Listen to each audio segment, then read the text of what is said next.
heart grow fonder, and the people that I love are getting farther away. They say distance makes the heart grow stronger. Well, I've been holding on, but it gets harder each day. When there's nothing I can do, always a phone call or a postcard away from you. Only numbers, only lines on a map, and we're so far from one another, but it won't hold us back, no. My name is Mackenzie, also known as Emtothethird on Instagram, Ravelry, and YouTube. I'm coming to you from Boston, Massachusetts, where it feels like late summer. It's definitely cooling off at night, which I love today. There's a really gorgeous breeze coming through the open window, so apologies if there are any loud noises. But fall is like within reach, which has been really nice. I made some applesauce from a bunch of apples that have been in our CSA earlier this week. Just like the hygge feelings are encroaching and it's nice. Yeah, I really wanted to record this episode. It's Labor Day in the States, so it's been a 3-day weekend, but Labor Day, like in the States, really indicates the end of summer, the beginning of fall, the beginning of school, and tomorrow I go back to my library job on a college campus outside of the Boston area for the first time since March. So I feel pretty okay with the measures that they have put in place for us. There are students on campus. So far it seems to have gone okay, but there's just constant reports of it not going well everywhere else in the country and at other schools in Boston. So, you know, there's definitely an amount of trepidation and just like grasping to hold on to not having to go into work, but here we are. So yeah, I've done quite a bit of making, knitting, less so, but some sewing, including this like little dress that I'm wearing that I will tell you a little bit more about in a bit. And yeah, let's get into it. So yesterday I pulled out this beautiful bat that I had bought from Republic of Wool at the beginning of Shelter in Place, so I'm gonna put like a little clip so you can kind of see what the bat looked like. And I just decided to spin it kind of chunky. I think it turned out kind of worsted DKE, and I just did singles, and it's like really fun. So I just did this yesterday. It was like a very quick spin because I just did it with the singles. I do still have to soak it and let it dry to kind of set the twist and to make sure that it's not like too crinkly, but look at how fun that is. So this definitely is making me feel some Halloween-y, witchy vibes. So I've been trying to think about what to do with it.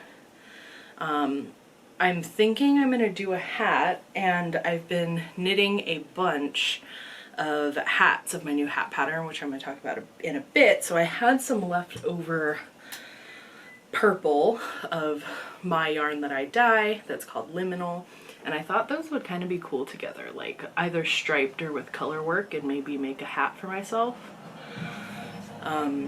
for Halloween times.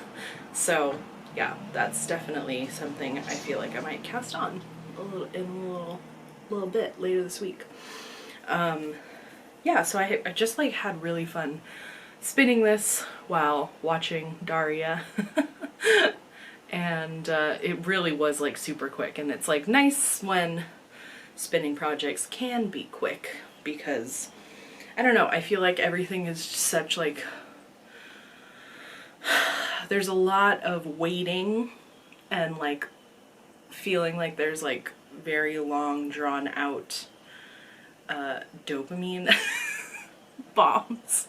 And so it feels nice to just like finish something and be like, yeah, I did that and it's done and I feel good about it. So that's just like a little bit of spinning I did. It felt really good to take out my wheel, so I'm hoping to do a little bit more of that in the very near future. In terms of like, I really haven't like finished anything knit wise, is I think why it feels like I haven't been knitting much. I have a lot of projects in process, so let me go through those. The first one, and like the longest one that's been on my needles, is these socks that I keep talking about. You've seen them a million times before. So I just finally got to the heel flap on the second one. So they're gonna come to a close pretty soon, and these are gonna be part of like a set of socks that I'm gonna give my sister for Christmas. So that's like finally making some headway. I have faith that the next time that I record, they will finally be done. And then I also cast on another pair of socks that I was excited about, which is these Harvest Moon socks by another podcaster named Kulkulkan Hat.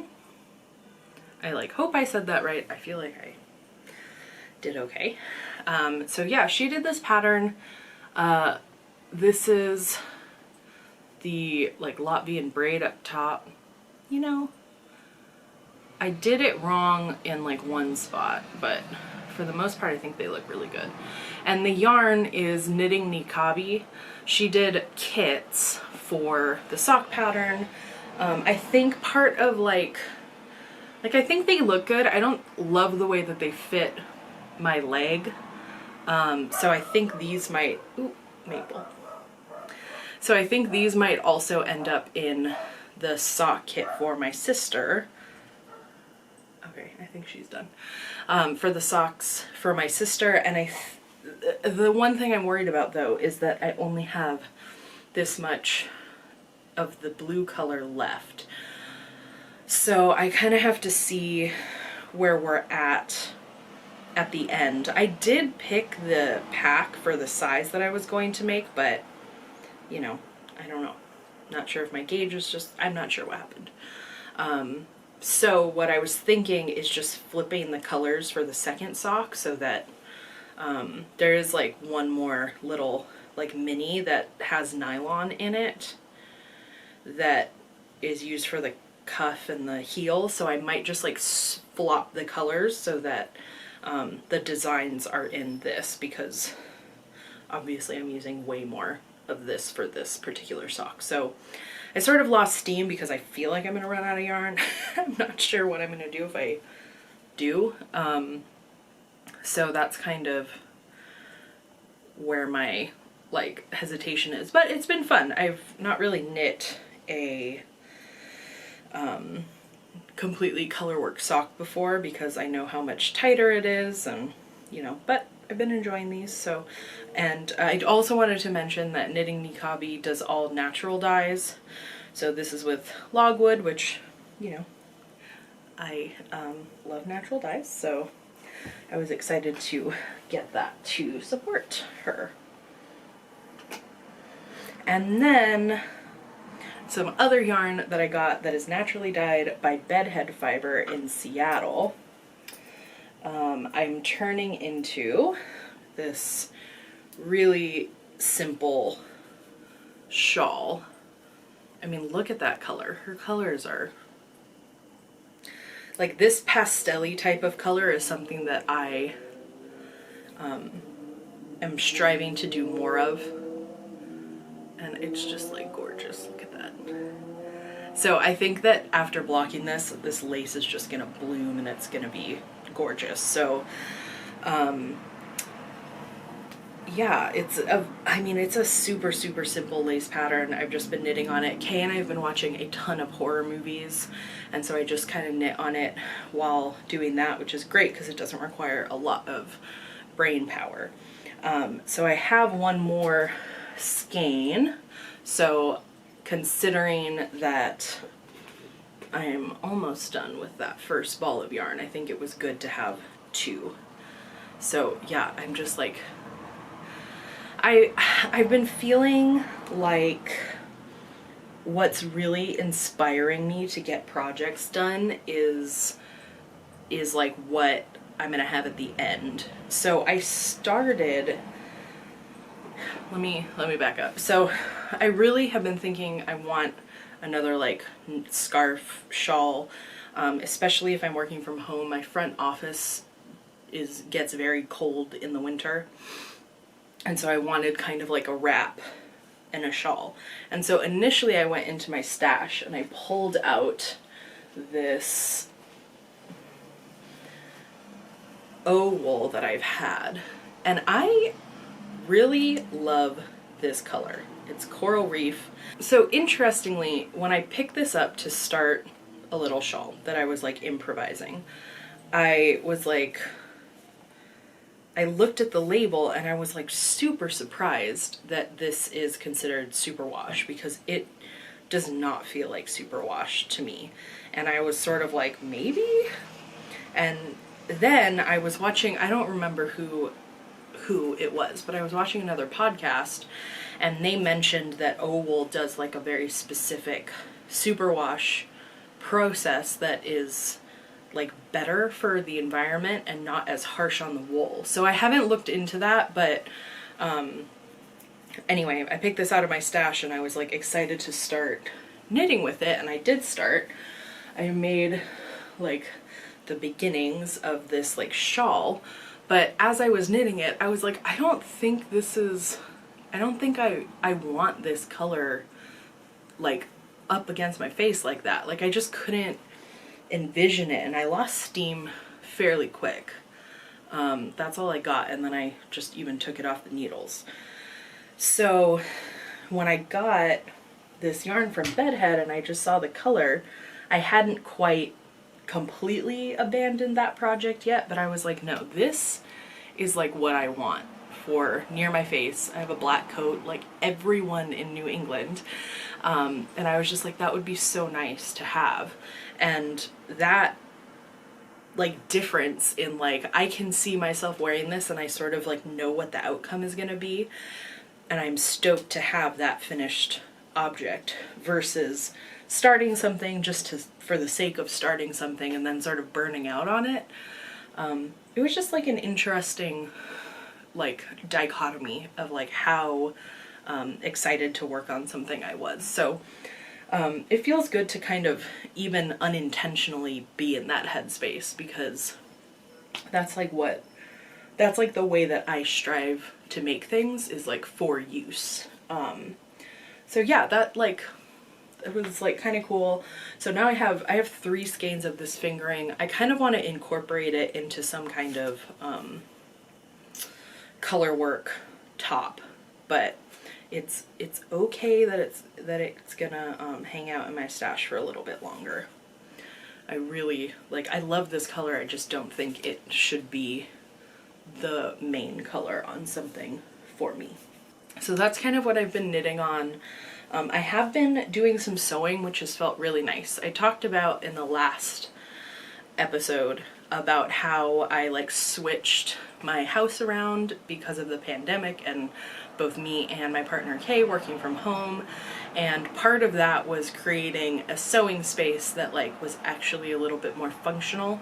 So I pulled out some fabric that I had that like I had projects for but just hadn't like my cutting table had stuff on it for a long time. The area where my sewing machine is supposed to live also was just like covered in stuff, and I finally found the energy within myself to like clear it out. And so I've had my space back to do some sewing. So the first thing I made, and I'll insert videos of myself in it full length so you can see. But the first thing I made is a free pattern from Peppermint magazine, and it's their most recent freebie. If you don't know about them, they release a free pattern I think it's every month with the issue of their sewing magazine. I haven't subscribed to the magazine, but I hope to because their patterns have been pretty great.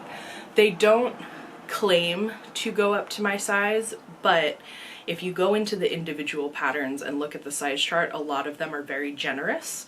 So even though this one wasn't supposed to necessarily fit me, I just made it exactly as they called for, and I really love it. I use this pink linen that's been in my stash. There's these really great like pockets on the side. I did French seams on the inside because I do have a serger, but I need to sit down and rethread it and put new needles in it, and I just like haven't had it in me. So yeah, I've been wearing it a ton, like with a little top kind of tied to the side. I'll style it. You'll probably be looking at it right now. But yeah, I've been wearing it a lot. It's a little see-through, which I don't love, but you know, I just wear like my skin tone underwear with it, and it's fine. And then during the winter I'll just wear leggings with it, and it'll be even more fine. But yeah, and it's also nice to have something that I don't have to wash like every time I wear it. So I'm trying to be a little bit more cognizant of that. But yeah, linen, oh my god, I definitely like, it's making me want a lot more things in linen.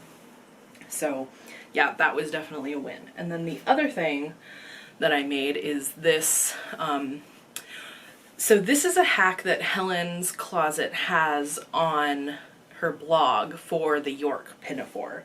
I saw it quite a while ago. It's been saved like in my Pinterest board. And so I decided to do that with this amazing fabric from the Warp and Weft collection for Ruby Star Society. Like, I just hadn't been sewing much, and when I saw that collection, like, those textiles made me want to like pull out my sewing machine and get going. So I ordered this. I ordered another colorway of this, but with with only 1 yard. And then I ordered one other like dress quantity basically of another pattern, and it's so nice and light. I basically I did the top, everything that I did different from the way that she has you do it on her blog post. That was like a very roundabout way of saying what I'm trying to say, but I did my best to follow it, but I definitely made this scoop lower, and I could have changed that, but I don't think it turned out bad. I have to say, when I first tried it on, like after I had finished it, I was like, wow, this sucks, this doesn't work for me at all.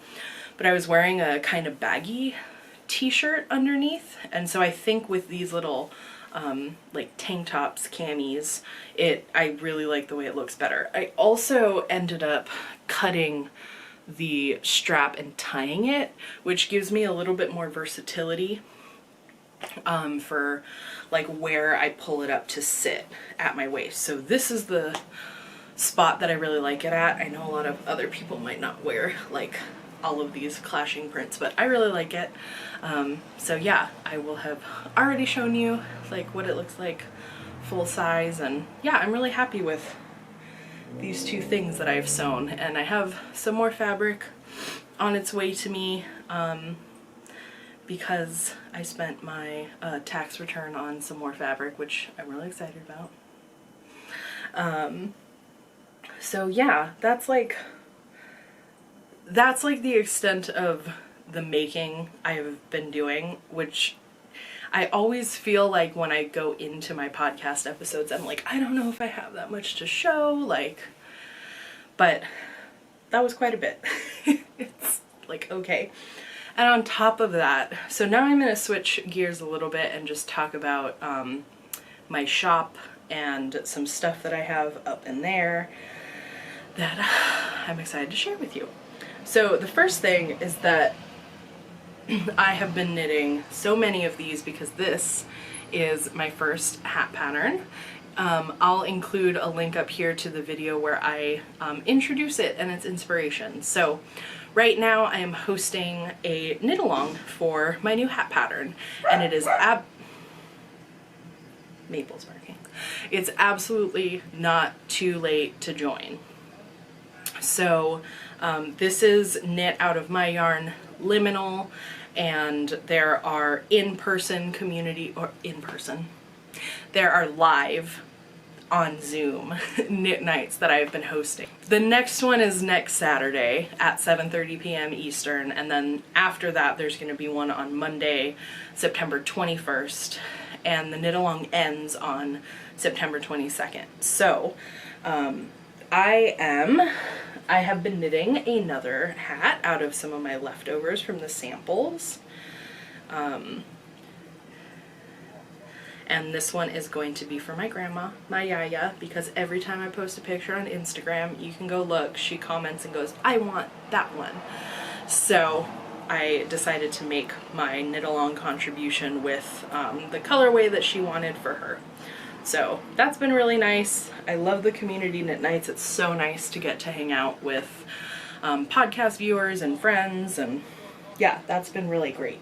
And there is a prize for participating. There's going to be like a raffle at the end. So the way that you can enter into the raffle is by posting on Instagram a picture of your finished hat before midnight on September 22nd, which is the autumnal equinox in the northern hemisphere and the spring equinox in the southern hemisphere. And so let me share with you what the prize is, because I'm super stoked about it. Krista is a friend of mine, and she makes these amazing bags. I've shown them off on here before, and she donated this adorable tote bag that's perfect for a hat, so that I could raffle this off as part of the giveaway prize. So you would get this bag, a skein of Liminal. I love this color so much. So a skein of Liminal, a set of stitch markers, which you can find in my shop. They are lava beads that have essential oils in them to keep moths away from your projects. And then I have a set of my stickers, knitting related stickers. These are also available in my shop. And then last but not least, we've got a little prize pack from La Tejeda, who is a Latinx knitter and crocheter. Mona's really, really awesome, and she just makes these like really adorable handmade clay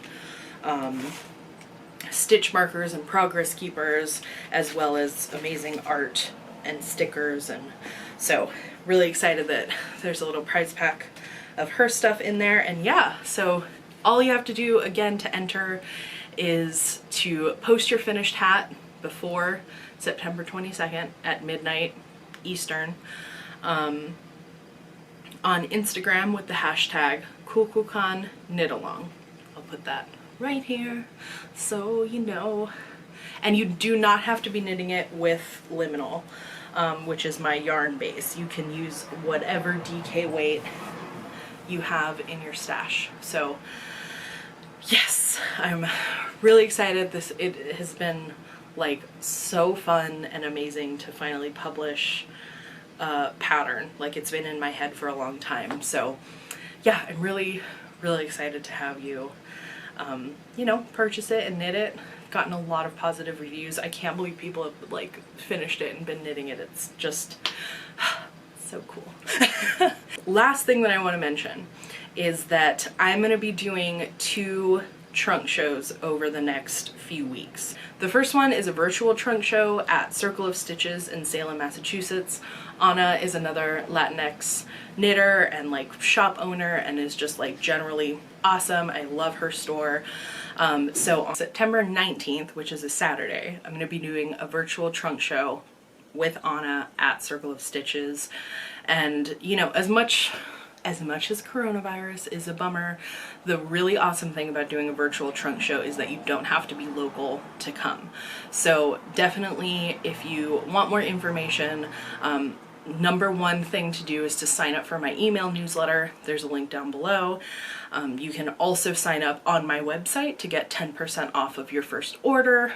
And the second thing to do is, if you don't already, follow me on Instagram, where I'll be posting more information about how you can participate in the virtual trunk show and like how to be, you know, the first to find out about it. So that's gonna be fun. I've been dyeing a bunch of yarn. I bought some new stickers. I'm really hoping that they will get here in time. They're like knitting Halloween themed stickers, sticker sheet. They're super cute and I can't wait to share it with you. So all of those things are going to be happening on September 19th.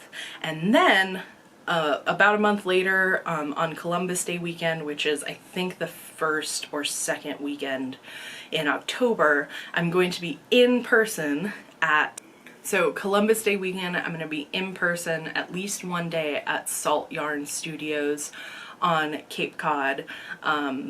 Outside masks are required, but I'm going to have my stuff in person to share with you. So I'm super excited. So yeah, the next few weeks are a lot of dyeing yarn, a lot of kind of getting ready for both of those things. But you know, it's been rough sort of navigating COVID world as a small business.